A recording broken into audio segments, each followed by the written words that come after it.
I swear you'll spend more time hating on the internet than you do at an actual job. Get a hobby or something. You are Locked On Fantasy Basketball, your daily podcast on fantasy basketball. Part of the Locked On Podcast Network. Your team every day.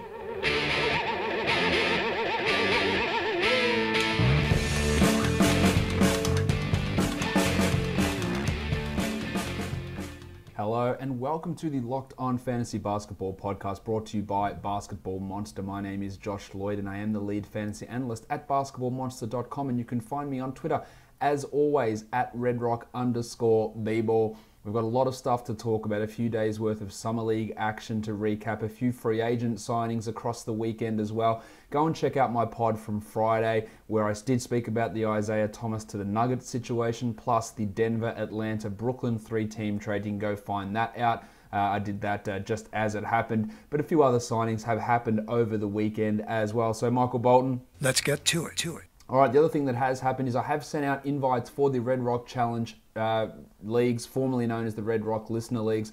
Nearly all of the head-to-head leagues have filled up already. I've sent out invites for the Roto leagues as well. Haven't done the points leagues yet. That will come. But as I said the other day, there have been so many people apply for their head-to-head leagues. I will likely do a tier 2 of the Red Rock Challenge leagues and send those emails out. I think what we might do with those ones is make them all as free leagues, so to speak, so no prize money, but maybe have some sort of charity donation portion there, whether it's $5 charity donation, $10 charity donation to enter those leagues, and the finalists in those leagues will get spots in the Red Rock Challenge for next season with a chance to get through to the Champions League. So that's probably the way we will do that, but more information will come out, and will come out to those guys who have applied for a position in the Red Rock Challenge leagues. You'll get emails about finding a way into those tier 2 leagues with the top 2 teams in those leagues finding a spot in the Red Rock Challenge for the season below. So we're talking about Champions League, Red Rock Challenge, and then tier 2 below that. That's how far these leagues are expanding, but there are still spots in the Roto leagues, and the Points League email will be going out soon as well. So make sure you are checking your email for all the details on those Red Rock Challenge leagues.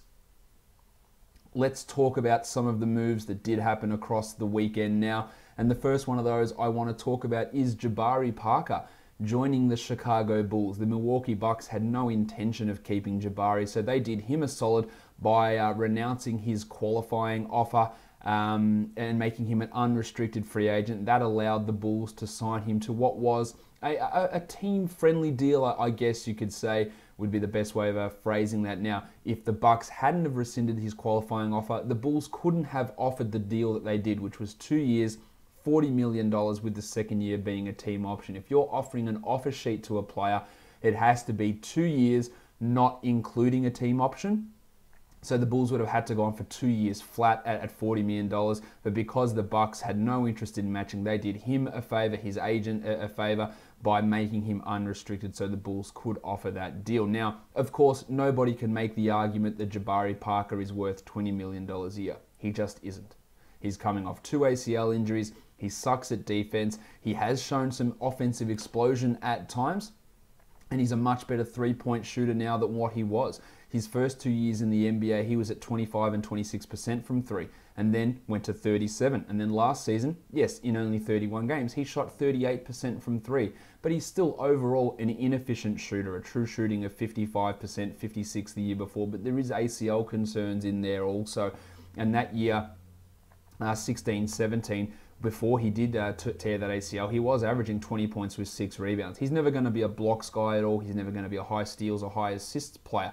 But he's shown an ability, and he was the 50th ranked player in that season, playing 34 minutes per game. But now we get to the Bulls, and they're going to play him out of position. They're going to play him at small forward with Lauri Markkanen at the 4 and Robin Lopez, Wendell Carter at the 5. And Parker's defense sucks. It's really, really bad, especially when you play him at the 3. It's not good at all.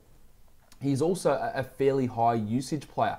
24% usage last season, 26% the year before, and putting him alongside Zach LaVine, another high usage guy, and the guy who should probably be getting the majority of that usage, Lauri Markkanen, how is that going to impact a guy like Lauri?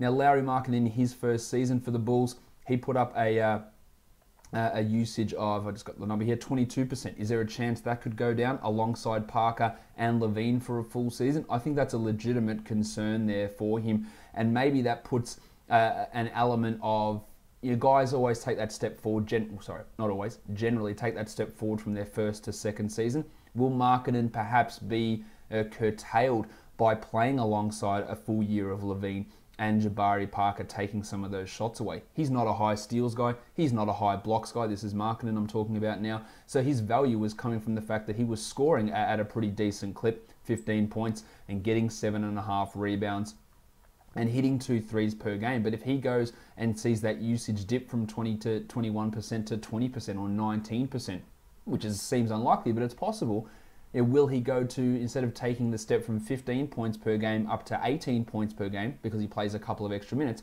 maybe he stays at 15. Maybe he plays 32 minutes a night instead of 30, but stays at 15. Maybe he, instead of going from 2 threes made per game, he doesn't go to 2.5, he stays at that level.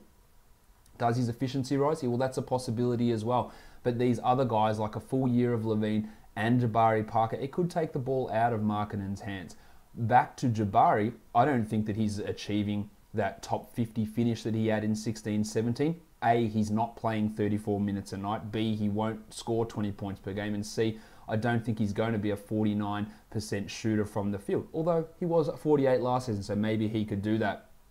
Also, that the big difference from Jabari coming back from the first ACL versus the second ACL is his free throw attempts went from 4.5 per 36 down last season to 2.6. And that's a big drop, and that does take away a chunk of his value. He's still probably going to be a worthwhile standard league guy, but I don't think he's going to be approaching that top 50 level. His lack of assists, steals, blocks, and as a general subpar rebounder as well, leaves an element there of you wanting more from Jabari, and I just have my concerns. For the Bulls overall, investing $40 million this season in Levine and Parker, and if Parker plays well, doing it again next season, I'm not sure that's a great spend of 40, 38% of your salary cap. These guys could work into that role. I just think there is absolutely zero scenario where Parker is worth $20 million this season or next season, and I think the same for Levine. So it's weird investing potentially $120 million in Levine and Parker, who have 3 ACL tears between them and play exactly zero defense between them as well. It's an odd fit. You're playing Parker out of position. You're going to have to pay Bobby Portis potentially at some point. So I don't really like it from a Bulls perspective, but the contract they got Jabari on was really solid. Shout out to Jabari for making that money as well, getting that $20 million. Every player should get as much money as possible at every opportunity. I am fully on board with that. You heard me talking about the Nuggets trade, and I'm not for ownership being tight asses and skimping on money and tax. I think that's bullshit. Players get as much as you possibly want, or as much as you can at all points, but I've got to look at it from a perspective of, is this a decent enough deal, and is Jabari worth this money? No, but congratulations for him for getting this money, and the structure of the deal is a positive. It's going to be interesting to see how it plays out on the court, and I don't think that Jabari is necessarily going to be returning to his peak in terms of his fantasy value, but it is going to make things really interesting in Chicago to see how it all pans out with him on the court alongside their other guys, Zach and Lowry and Wendell and Chrissy Dunn. Let's talk about the other move, one of the other moves that happened across the weekend, and that was Shabazz Napier, who goes from the Portland Trail Blazers. He was also a restricted free agent. They rescinded his qualifying offer. Not really sure why, though they did bring in Seth Curry, which is a decent enough move. Napier moves across to the Brooklyn Nets, and he slots in there as probably the third point guard. But I just recorded Locked On NBA, and we're speaking with Josh from Locked On Nets, and talking about the fact that D'Angelo Russell is the starting point guard. He is convinced that Spencer Dinwiddie will be the backup point guard this season. But bringing Napier in, given how appealing Dinwiddie's contract is, I think there's a legitimate chance that Spencer Dinwiddie is traded at some point this season, and they have that insurance with Napier and Karis LeVert, who can play as that backup point guard And they might be able to acquire significant assets for Dinwiddie on that sort of a deal. So that's something to pay attention to. Now, as for Shabazz, he was the 198th ranked player last season in 21 minutes per game. With the way the Nets currently set up, I think him getting to that level is probably unrealistic. Russell, Dinwiddie, Napier, that's 3 point guards. Levert can handle the ball there as well. I don't think he's getting 21 minutes a night. Sure, if Dinwiddie goes down, if already gets traded, or D'Angelo Russell gets hurt, there's a chance for Napier to do that. He was a guy who was giving you steals and threes in really consistent numbers when he had that opportunity when Damian Lillard went down last season. But for as bad as the Nets have been, they've got a lot of solid players. And he's not waltzing into a significant role here and probably is going to play fewer minutes this season than what he did last year. Of course, that Dinwiddie trade, which is nagging in my head, I think something might happen at some point, would open up some extra playing time for Shabazz. But if those of you who have Dinwiddie in dynasty formats or keeper leagues, I would expect a significant downturn in his production this season. And I also expect a trade from him. For as much as advanced numbers do look at his season last year as more impactful and more positive than what D'Angelo Russell's was, I think that what we saw at the end of last season with Russell taking the starting job and Dinwiddie moving into lower minutes is probably something we're going to see this season. And now Napier comes in as well as a third stringer on a 2-year deal. I just do think that Spencer may be on the move at some point. Nothing concrete there, just a feeling that I get. So I'd be exploring if I had Dinwiddie in a dynasty league, because there are people who are going to say, Spencer, man, he's going to be top 70. He's going to be playing 32 a night. Some people do believe that. I personally don't. Some people do, and you might be able to get something back for him that when we hit to November and he's playing 23 minutes a night and still shooting poorly, that his value is outside the top 150. So that's something to pay attention to. That's an inkling I've got. It's far from a guarantee that that's going to happen. That's just the way that I see things playing out with the Brooklyn Nets as they're currently constructed. The other move that happened over the weekend, Channing Frye rejoined the Cleveland Cavaliers. Of course, he was on the Cavs to start last season, was traded to the LA Lakers in that Jordan Clarkson, Larry Nance deal that enabled LeBron James to sign with the LA Lakers, and now Frye goes back to Cleveland. At this point, he'll move into that backup role, probably behind Kevin Love and Tristan Thompson, although Ante Zizic, I hope they give him some minutes there. Jeff Green is gone as well, so maybe we'll see more Frye at the 4 rather than the 5. He's always just going to be that streaming type option for threes. Back in the 16-17 season where he played 19 minutes per game, Frye hit 2 triples per game at 41% and was almost a top 150 player. I don't think that's a realistic scenario to expect him to be that high, but just watch him as a guy. If they find him as in a 19, 20-minute role, again, unlikely, but if Kevin Love goes, anything can happen with here with Cleveland. His ability to hit threes and do them efficiently and hit free throws at a really high rate, 90% free throw shooter last season, on 0.4 attempts, but 90% is still good. That's worth paying attention to just for his ability to hit those 3-point shots. That's all that's really happened in NBA free agency over the last couple of days. So let's talk about some of the action from Las Vegas Summer League over these last couple of days. We'll look at Thursday, Friday, and Saturday's action as the tournament winds down. I'm going to have some interesting shows coming up as well in the next couple of days with Jacob Goldstein looking at things from an analytical statistical model point of view from the Play in Summer League. We're going to be looking from Jackson Hoy from a scouting point of view at Summer League, and Kyle McEwen's going to be coming on and talking Summer League and free agency and trades, all of that from a fantasy point of view. So some different perspectives through the week on how all of what's happened over the past 10 days has potentially changed things in the NBA landscape. So a few different thoughts on all of that will be going down in the rest of this week's episodes. Let's start by looking at some of these performances across Summer League over the last couple of days. We'll start with the Miami Heat and the Pelicans from Thursday. A lot of the Heat's guys have gone away. Jared Jones had a big game. Not sure if you've heard of him. You probably haven't. He had 31 points with 8 rebounds, 4 triples, 2 steals, and a block. But this Heat team has so much depth that I don't think he's going to be playing too much of a part. The guy we look at is Duncan Robinson, who had another decent game, 11, 4, and 3. While Derek Walton had 15 points, 11 assists, and 3 steals. They did rescind his qualifying offer, so he is unlikely to be back on this team as we move forward. My man, Cheick Diallo from the Pelicans, 28 and 13 with a steal and a block.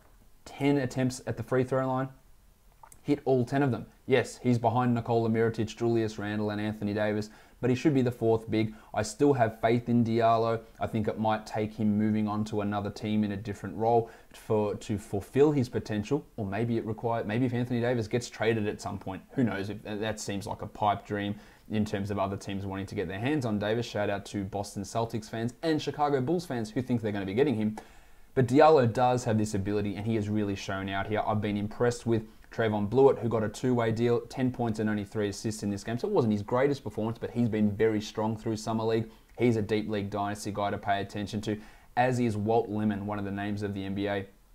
18, 5, and 6 for him. I haven't been impressed at all by Tony Carr, really. So he's not a guy that I imagine is going to be long for the NBA. That's my opinion. That could change, but he has been far from impressive so far. I tell you who has been impressive, though, if we look at the New York Knicks, and that's Mitchell Robinson. 17 and 12 against the Celtics, 3 steals and 6 blocks. I think he starts at center at some point this season.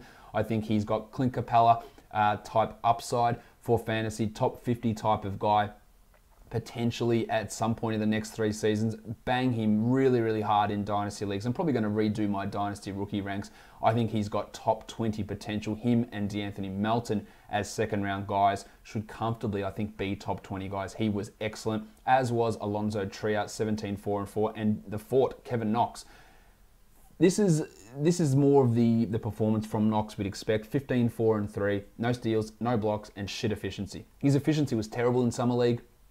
I think he's going to start and he's going to be worth a pickup, but I do think some of the New York exaggeration on what Knox has been doing is going to skew people, and I think they're going to see some people start looking at him at pick 7 or pick 6 in Dynasty rookie drafts, and that's nonsense to me. The low steal rate, low assist rate, low block rate, low efficiency is still a concern, and while some of the numbers have looked great, he's been doing on a 33% usage in Summer League, sort of performances which I don't think necessarily carry throughable as we look to what he does in the regular season. They're probably the big performances there from the Knicks. On the Celtics side of things, Shemi Ojeleye had 21 and 6 with 4 triples. Solid enough, but with the return of Gordon Hayward, I think that Ojeleye is unlikely to be a part of the rotation for the Celtics this season. Gershon Yabusele also had 12 and 5 with 2 blocks, and he'll likely see a lot of time with Maine this year rather than up on that main roster, while Jabari Bird had 13, 10, and 4. They did cut Kadeem Allen today, the Celtics, so Bird has a chance of sticking around, but I thought his Summer League so far has been very impressive, Jabari Bird. A couple other performances, Memphis and Oklahoma City. Javon Carter, 19, 8, and 8. He struggled early on, but has looked much more comfortable recently. I think he can easily slip into the backup point guard role behind Mike Conley at some point. They'll probably give it to Andy Harrison early on this season, but Javon Carter, with his ability to generate assists and steals, is a 3-year plus prospect for Dynasty League, someone to pay attention to. My man, Jaren Jackson, 16 and 6, 1 steal, 3 blocks. If I had picked 2 in a Dynasty League, that is who I would take. I would have Doncic at 1 and Jaren Jackson at 2, and nothing in Summer League has made me change that opinion. He has looked excellent through most of these games. Not much else really happening. Ivan Rabb struggled here. A guy by the name of Markel Crawford scored 21 points. Nothing to really see there. It came on 80% shooting. While Deontay Davis had 3 blocks for the Grizz. On to the Thunder. MC Hamidou Diallo had 14 points in 22 minutes. He's been more impressive in Summer League than I expected. Still not going to be a guy that provides much value this year or really much into the future. But with Terrence Ferguson being honestly shithouse through most of this tournament, Diallo has an opportunity at some point, and he is a Kentucky guy, and we know what we do with Kentucky guys, and that's give them the benefit of the doubt. Daniel Hamilton also had 11 rebounds and 8 assists in this game against the Grizzlies, a guy that played a little bit last season for the Thunder, but nothing too exciting from him. On the Philadelphia Phoenix game now, the Sixers got the win. Furkan Korkmaz dropped in 18 points with 3 triples, a steal, and a block. Finding minutes for him is going to be hard for the Sixers this season, but he's showing enough that we get a little bit of excitement there with or the Sixers should think this is a decent amount of depth for us. DRC Zaire Smith didn't do a huge amount. He's going to be a few years away from being a solid contributor, but I do love his dynasty upside. And if you're in that back half of the teens, in that 15 to 20 zone, I would be really interested in him because his superstar potential is higher than a lot of guys who are in that zone. Jonah Bolden is bringing the defensive stuff, but hasn't been as impressive as what he was last season in Summer League. I still do believe in him as an NBA rotational type player. On the Suns, Shaq Harrison has been great for Phoenix. 17, 8, and 6 against the Sixers, 3 steals. He should be making the opening night roster. Brandon Knight is probably going to be the starting point guard, but Shaq Harrison should be the backup. And with the way that he plays defensively, the plus-minus on-off stuff he had last year was really impressive. All his advanced stats are super positive. I've loved what we've seen from Shaq Harrison, especially here in Summer League. And if he was a starter at point guard at some point next to Devin Booker, I don't think you'd be disappointed. His ability to get steals, generate assists. The shot, yeah, it's not there. He's not a good shooter. We know that. But his ability to generate steals and be a positive contributor means I think he's going to get minutes. So he's someone to watch. DeAndre Ayton, 10 and 9, 3 steals and a block in 30 minutes. It's harder for big men in Summer League because the point guard play is obviously not great, and playing with better players should help him. I still am not overly, I guess underwhelmed is maybe the best way I can describe that. I'd be even, look, I've got pick 3 in an upcoming Dynasty draft, and I know that Doncic and Jackson are going to be off the board. So then I'm left with pick 3. Do I take Ayton? Do I take the Block Panther Wendell Carter, who's clearly outperformed Ayton, I believe, in Summer League? I just don't know, what to make of this. He had 3 steals and a block, so those defensive numbers are nice. The way that he's hitting his free throws are impressive as well. But is he Nikola Pekovic, a points, rebounds, percentage guy? Is it Enes Kanter? Where does DeAndre Ayton sit? I don't see massive superstar upside with him, but I think he can be a top 100 guy this season. He's going to get minutes, and I think he's going to get better as the season goes on. But if those defensive numbers never come around, then there's a concern there. And Davon Reed's been impressive, 16, 5, and 4. Hopefully he gets a roster spot, while McCall Bridges, only 7 points, but the defensive stuff, 4 steals and 2 blocks. I think it's going to be hard for him to be a standard league guy this season. I do think he's got nice top 100 upside as we move forward for the next couple of seasons, especially when the Suns look to move on from someone like TJ Warren, who plays at a similar position, or not a similar position, the exact same position. No Josh Jackson in this game for the Phoenix Suns either. Let's have a look at the next bunch of games. The Spurs took on the Bucks. Jaron Blossom game had 19 and 4, while Amida Brimmer had 6 blocks, a decent performance from Brimmer. Their Blossom games, I think, a player who can find himself on the Spurs roster, at least as a two-way guy this year, so someone to watch. While Olivier Hanlon was a second-round pick of the Jazz a few years ago, someone who I thought had a bit of upside. He had 18 points in this game, but really not a lot to get excited about with this Spurs team. And on the Bucks, my man Christian Wood killed it again, 26 and 15 with a block, 2 triples. Of course, the Bucks have lost Jabari Parker. I didn't really talk about that earlier on in terms of what it means for the Bucks. I think it just means that Ersan Ilyasova takes all of Jabari Parker's minutes. That's an easy switch out there for the Bucks there. As for Wood, I don't think he gets a spot in Milwaukee, but he should be finding a spot on an NBA team, and he has absolutely dominated this Summer League, putting up huge numbers. So someone to really watch to see where he lands. It was also a positive to see DJ Wilson put up 19 and 10 after struggling early, and Sterling Brown had 13, 7, and 3 with 3 steals. I think it's a sneaky chance that Sterling Brown is a starter for this team over Tony Snell, unless they go with Malcolm Brogdon in that spot, but look for Brown to have a significant rotation role this season, and I do like him as we move long-term for the Bucks. Dante DiVincenzo debuted in this game. He went scoreless. Yeah, not much has changed about my opinion in him. I had him outside the top 40 in Dynasty rookie ranks, and he still would remain there if we were redoing them at this point. The Clippers and the Lakers, Sindarius Thornwell had 17, 4, and 2, a steal and 2 blocks, but with the amount of guards the Clippers had, he's just not going to be an impactful guy. They have fully guaranteed Miloš Teodosic's $6 million deal for this season, so that's another guy there. Shai Gilgeous-Alexander's been fantastic, didn't play in this game. So Thornwell could find himself on the outs for this Clippers team. On the Lakers, Josh Hart continued to dominate. He actually had a Richie Beno. 2 for 2. 20 points, 6 rebounds, 2 steals, 2 blocks, and 2 triples. Is he better than Kentavious Caldwell-Pope? Up in the air. Will he start over Kentavious Caldwell-Pope? Probably not, but the upside is there. If he gets 30 minutes a night, he's probably a top 100 player. Sviatoslav Mikhailuk had 15 points with 4 assists. Yeah, he's not Klay Thompson. That's what people keep saying about him. Where he finds a spot in the rotation, I don't know. Is it over Lonzo, Rondo, KCP, Josh Hart, Brandon Ingram, LeBron James, Kyle Kuzma. Where's he fitting in this rotation? Lance Stevenson, yeah, it should be over Lance, but I don't know if it necessarily will be. But he's shown enough in Summer League to think the Lakers had success with another second-round pick. So congratulations to them for nailing another one of those later type picks. Let's look at the next side of things, the Utah Jazz and the Orlando Magic. Diamond Stone, who was a guy that I was surprised a couple of years ago, fell out of the first round and then just disappeared from the NBA. He had 14 and 11 with 2 blocks, had some attitudinal off-court issues that probably contributed to him being traded from the Hawks to the Bulls and then waived, but someone to pay some attention to. Well, George Niang did sign a 3-year deal with the Jazz, had 12 and 11, and has been very, very strong. And someone that, if the opportunity ever arises, say it's a Joe Ingles injury or Derek Favors goes down, Niang is a guy who can contribute in multiple categories, but of course it's more of a deeper league guy. They also had Jairus Lyles in this game, who has signed a contract with the Jazz as well. He had 5 and 4 and a triple one in only 16 minutes. So that's something to look at there. On the Magic, no John Isaac, no Mo Bamba. 1, 2, 3, 4, 5. But my man Troy Copane, who has signed a 2-way deal, 14, 8 and 5. The Magic need guard play. Jaren Grant, DJ August, and Evan Fournier. These aren't great players. Of course, I like Fournier, but in Copane, if there's an opportunity there, he is someone to really pay some attention to.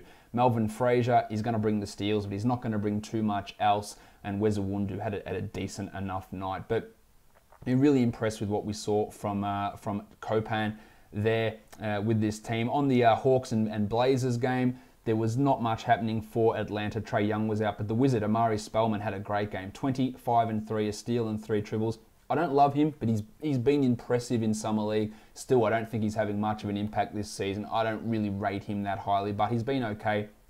Well, Alpha Kaba also has been more impressive this year than last year. 9 boards, 2 steals and a block in this game for Alpha, also a ripping name. On the Blazers side of things, Wade Baldwin IV, 15, 6 and 8. Is he the backup point guard now on this team? Probably, with Shabazz Napier gone. He's been excellent. I do think that he still at some point has that top 100 upside, probably not on Portland, but he is someone to pay attention to. Anthony Simons also looked great, had 20 points in 19 minutes. A long-term dynasty guy to look at, probably a few years away, but I can see he might jump ahead of Wade Baldwin. He might move into a larger role, but I've been very impressed with what he has done. Zach Collins provided the defensive numbers that we like from him, 2 steals and 2 blocks in this game. If we move on to Friday's action now, the Brooklyn Nets is just not a good team to look at. Tyler Davis had 19 and 7 with 2 blocks, but he's not going to be an impactful guy in any sort of scenario. So very little to look at there with the Nets. On the Pacers side of things, Edmund Sumner, a guy that was recovering from a knee injury most of last season, decent performance. 13 with 5 assists, 2 steals and a block. Tyreek, Oladipo, Darren Collison, Corey Joseph, Aaron Holiday, they're all in front of him. So it's a long road for Sumner to be an impactful guy. But he showed enough here to have a level of interest, while Elise Johnson had another strong rebounding game, 10 boards in his 23 minutes. For the Pacers, the Knicks and the Pelicans, Mitchell Robinson was added again, 14 and 12 with 5 blocks in 19 minutes. Going to be a really high upside guy, while Daniel Achufu, who played for the Wizards last season, had 22 and 8 with a steal and a block, and it was good to see Damian Dotson do something positive with 15 points in 30 minutes. But you feel like he is dropping off a little bit. On the Pelicans, someone by the name of Garland Green dropped in 23 points. Not much else happening there. A decent enough performance from DJ Hogg with 16, but Tony Carr continues to struggle. Walt Lemon had his 7 assists, and he was one of those guys who had decent numbers in the G League last season, especially with his ability to distribute those assists. Let's look at the next group of games, the Washington Wizards and the Dallas Mavericks. Troy Brown had a bounce back, 25 and 6, 3 assists, 3 steals. Again, showed a lot more here in Summer League than I anticipated from him. Hit 2 threes as well, and if he can get that going, then that really does add to his value. I'm still not massively in on Troy Brown, but enough to get interested. While Thomas Bryant, you know I'm big on this guy, 22 and 7, a steal and 3 blocks. It's not going to really happen this season. Dwight Howard's around, Mahinmi's around, but looking into the future, he can become a backup quality player. Think of a Kyle O'Quinn type of a guy, I think, for Thomas Bryant. I think he can find himself as that sort of value. If he gets 20 minutes, maybe he is a top 180 sort of a player. definitely someone to pay attention to. Well, Devin Robinson is throwing down on fools left, right, and centre. 13, 12, and 4, a triple one. I also have to give a quick shout out to Wyan Kenley, who had 6 steals in this game, and I'll probably never say that name again in my life. On to the Mavericks side of things. Jalen Jones had 21 and 8, but then he was waived from the team. Played for the Pelicans and the Mavericks last season. Yeah, good performance, but unlikely to see too much more out of him. While the golf ball Ray Spalding is showing flashes on this team. That the Mavericks did sign Kostas Antetokounmpo to a 2-way deal, meaning Spalding's unlikely to be on the team this season. And Kostas continues to bring the defensive numbers. Deeper leagues, he could be a streamer for steals and blocks, but at this point, that's really all he is. The Spurs and the Suns, just an absolute killing from the Suns here. Amita Brima had another big block game, but really very little else of interest on this Spurs team. While for the Suns, Shaq Harrison did it again. 13, 6, and 7, a steal, 3 blocks, and 2 triples. Man, I'm telling you now, if they go with him as a starting point guard, I'd take a flyer on him as a late pick in fantasy leagues. The steals, the assists, he's doing plenty. And there is a possibility that he does start over Brandon Knight just for that defensive ability. Really impressive stuff. Alec Peters had a decent game, as did Devon Reed. But yeah, DeAndre Ayton was out of action, and Dragan Bender continues to struggle. I'm really losing a lot of faith in Dragan Bender, unfortunately, because I have been a pretty decent supporter of him over the journey. The Minnesota Timberwolves and the Denver Nuggets. Isaiah Cousins had 12, 4, and 6 with 3 steals. He's not going to get any playing time on this team, while Keita Bates-Diop had 14, 4, and 3, a steal and a block. I've been very impressed with Bates-Diop, as well as Josh Okogie, who did not play in this game. Bates-Diop, again, he's just not going to see the floor. We know it's Tom Thibodeau. We know he's going to do shit that infuriates us consistently, and one of those is not give any minutes to anyone outside of his top 8 players. But Bates-Diop, long term, he's showing enough rebounding, steals, blocks, he's scoring. And he does have a relatively fantasy-friendly game in that respect, but finding the minutes is going to be the tough part there for him. On the Nuggets, a guy who I have touted fairly highly is Kenrich Williams, and he showed why here, finally, because he's been shit in the other games. 17 and 7 with 2 steals and a block. The Nuggets, they do have an open roster spot. I imagine that's going to go to Monty Morris, but I could see Kenrich Williams moving into a 2-way spot and just being someone to monitor for the coming seasons. Peter Corneli, yeah, a guy who added a little bit of upside but hasn't really shown much in the French League or over here in Summer League for the last 2 seasons. The Magic and the Thunder, my man Troy Copain, 17, 5, and 4, a steal and a block, another strong performance from him, while Rodney Purvis dropped in 20 points. Again, this is a team without John Isaac, without Mo Bamba, so a lot of the star potential was gone. On the Thunder, Deontay Burton had 17, 8, and 5 with 3 steals and a block, and Terry Ferguson finally got stuff going, 14 points. Burton is an interesting type player, can contribute in multiple areas, and maybe the Thunder look to get him in on a 2-way contract, just someone to pay attention to, while MC Hamidou Diallo had 12 and 6, and Devon Hall had 13 and 2, 2 of their second-round picks from this past draft. Let's have a look at the rest of Friday's action. The Kings and the Warriors. Zach August had 13 and 11 with 3 steals. He played well in Summer League last season for the Lakers, and the Kings are always looking for players who can do at least something, so maybe August would find a spot there. And Wenyen Gabriel got a start and showed a lot of athleticism. He is someone, again, deeper leagues, you want to pay a marginal level of attention to, but not too much.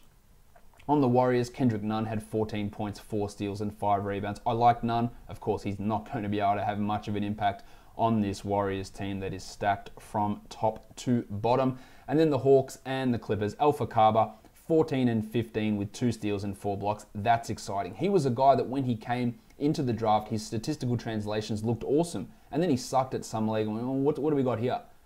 But maybe, just maybe, as we look to the future, Alpha Kaba could be an impactful guy. Now, he hasn't shown it in every game, but this is nice to see, and it's something to just keep in the back of your mind. Junior Robinson also dropped in 20 points, but I don't think we should be looking too much there. Although, getting into March, when shot chuckers can often get spots on teams, shout out to the sexy boy Sean Kilpatrick, maybe Junior Robinson can be in that zone.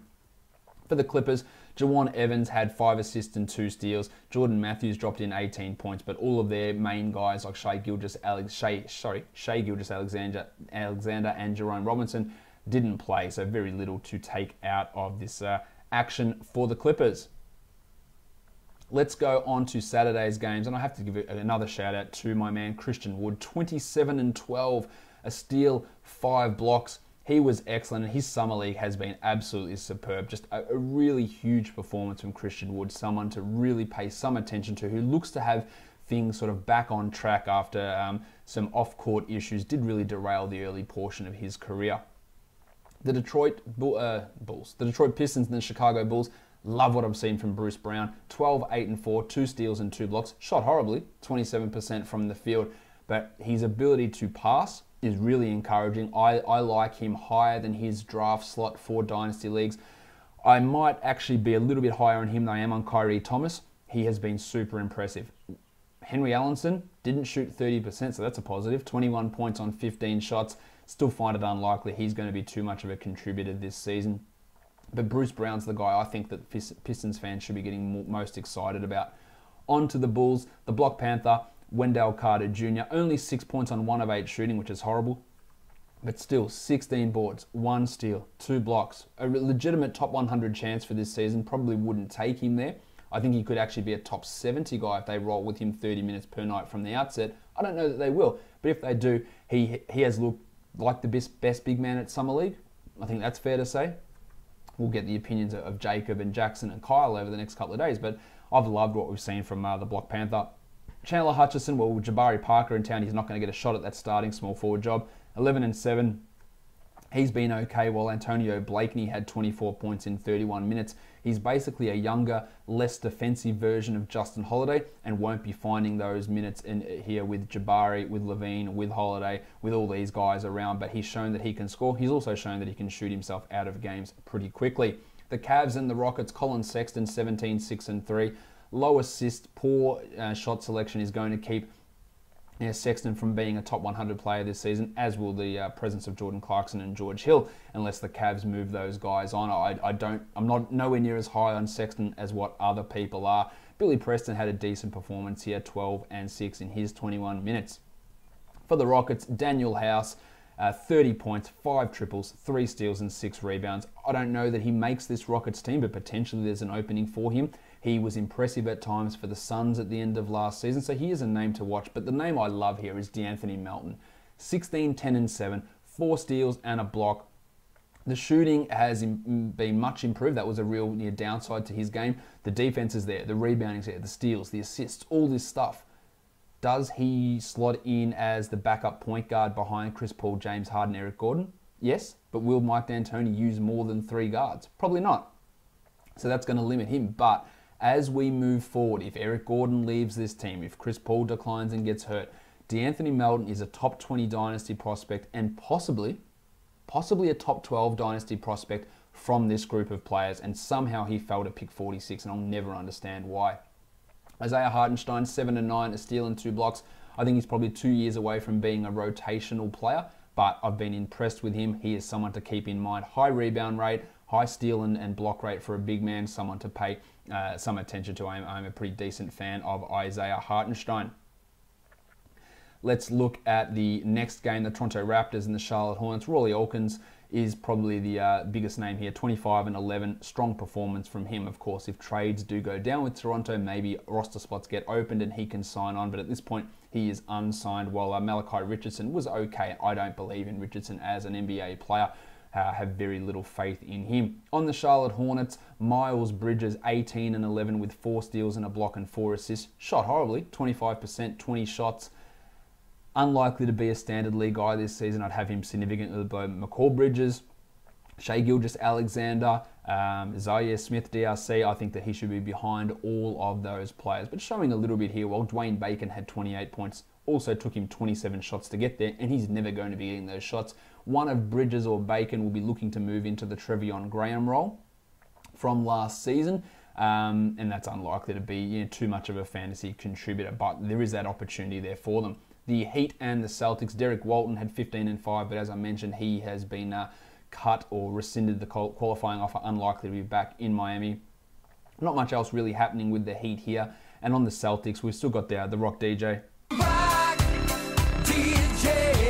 Rob Williams, he's still out injured with an artery condition in his knees, also has lost his wallet twice. He just seems to be an absolute loose individual who really needs to get his shit together. The potential's there, but there's a reason he fell, and we've seen it already in the last 3 weeks why he fell as far as he did, because he just needs to get his shit together. It's simple as that, and not doing that at the moment. The Dancing Bear, Gershon Yabesele, had 12 and 10, while Pierre Henry, I don't even know. I've never heard of this guy. 15 and 5 with 5 assists, a decent performance. But pretty much everybody was out for the Celtics in that game. Let's have a look at the last action we're going to talk about here from Summer League. It was the Sixers and the Bucks. Furkan Korkmaz was pretty strong for the Sixers there, 19 and 4, and Jonah Bolden had probably his best offensive performance, 13 and 8, 2 steals and a block. Bolden will be on the Sixers roster this season, a chance to take on some of the Ersan Ilyasova minutes, although Nemanja Bjelica will be getting some of that into that mix with Amir Johnson, Rashawn Holmes in that front court. It's more one for the future for Bolden, but his ability to hit threes, get steals and blocks is useful in fantasy. DRC had 8 and 5 in 25 minutes. He looks a long way from being a top 100 fantasy guy, and he is, but that potential is there.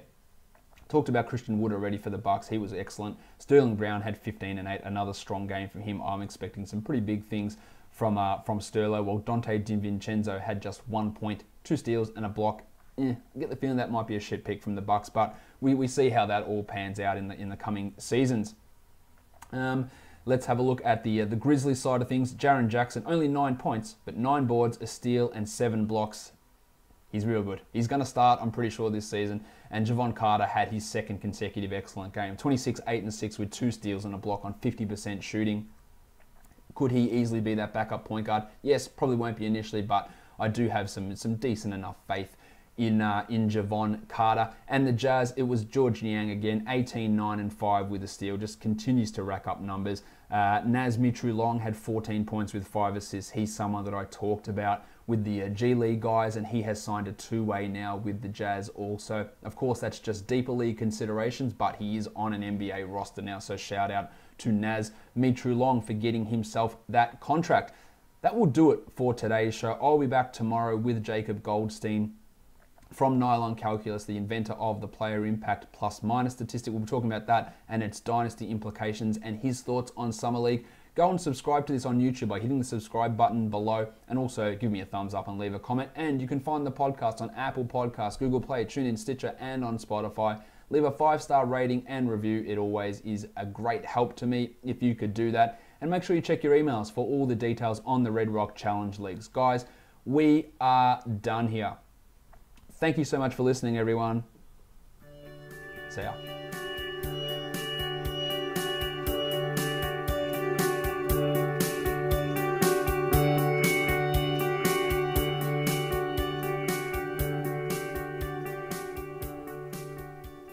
Marquise Chris.